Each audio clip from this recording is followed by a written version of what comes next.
Kas gali tilpti į 1 kvadratinį metrą, o į daugiau kaip 900 tūkstančių kvadratinių metrų? 126 futbolo aikštės, trečdalis Vilniaus senamiesčio, o gal daugiau nei pusė Vingio parko, o gal visa centrinė Kupiškio dalis?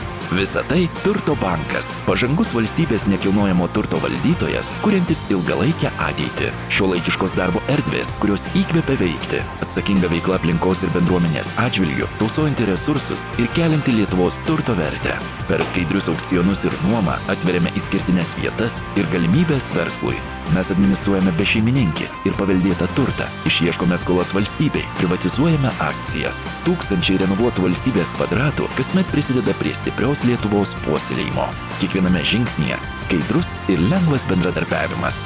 Kiekvienas kvadratinis metras turi potencialą, tik reikia jį atskleisti. Pritaikykime darbo erdvės laikui kartu su Turto banku.